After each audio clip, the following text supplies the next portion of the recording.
আমরা কৃষক মানুষ, আমাদের বাড়ি এখানকার, আমরা নদী ভাঙ্গি সর্বশ্রেষ্ঠ, আমরা শেষ হয়ে গেছি।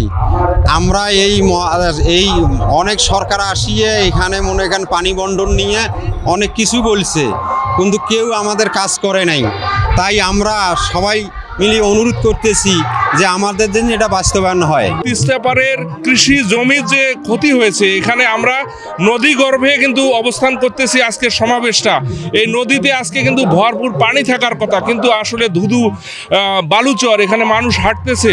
এই তিস্তা পারের মানুষ নদী ভাঙন দেখেছে, তাদের করুণ না খেয়ে থাকার ইতিহাস আমরা দেখেছি। ভারতের কাছ থেকে এই ন্যায্য হিস্সা আদায় করে এখানে পর্যটন কেন্দ্র, শিল্প নগরী, মেগা প্রকল্প বাস্তবায়ন এবং শিল্প কলকারখানা থেকে শুরু করে যাবতীয় সুযোগ সুবিধা আদায়ের লক্ষ্যে যদি মেগা প্রকল্প বাস্তবায়ন হয়, কৃষকের মুখে হাসি ফুটবে।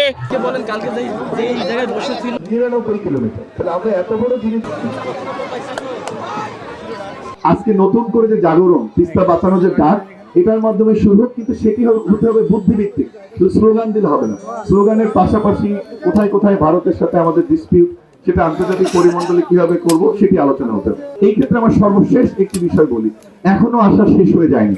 আমরা চাই যারা নদী ভাঙনে ক্ষতিগ্রস্ত হয়েছে তাদের জন্য পুনর্বাসন হয়। এই এলাকায় একসময় সমৃদ্ধ এলাকা ছিল, কৃষি ছিল।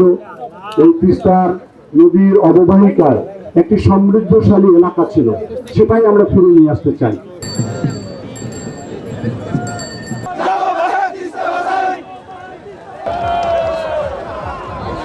তিস্তার পাড়ে বসবাস করি, যখন আমরা পানি চাই না তখন আমরা পানি পাই। বর্ষার সময় এমনিতে পানিতে বন্যা হয়ে যায়, এ সময় ভারত পানি ছাড়ি দিয়ে আমাদের ঘর বাস্তবতার যা আছে সব ডুবিয়ে দেয়। এখন আমরা পানি পাই না, এখন আমরা শস্য আবাদ করব, কোনো আবাদে আমরা পানি পাচ্ছি না। এজন্য আমরা একটা পরিকল্পনা করছি যে এই তিস্তা নদী খনন হোক এবং দুই পাশে বাঁধন হোক, যাতে আমাদের বসত বাড়ি ভিটা আর না ভাঙে। জাগোবায় তিস্তা ভাষায় আমরা এখানে আন্দোলন করতেছি। 17-18 তারিখ 48 ঘন্টা আমাদের তিস্তা নদী খরার সময় পানি এক ফোঁটা পানিও থাকে না।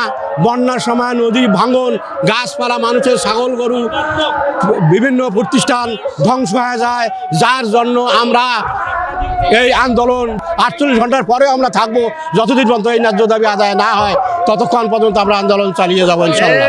ভারতের কাছে যে আমাদের ন্যায্য হিস্সাটা, সেটা আমরা পাচ্ছি না। তিস্তা মানুষের, কৃষকের যে দৈনন্দিন জীবনের বৈষম্যতা, অন্যান্য উত্তরাঞ্চল থেকে দক্ষিণ অঞ্চলের যে পার্থক্যটা, আমাদের এখানকার লোকের যে অভাব অনটনের মূল কারণ যে তিস্তা, এইটা খননের উদ্দেশ্যে এবং এখানে কৃষকরা সময় মতো পানি পাবে, তাদের বাড়িঘর ঠিক থাকবে, তাদের ফসল ঠিক থাকবে, এই লক্ষ্যেই আমাদের আন্দোলনের মূল উদ্দেশ্য।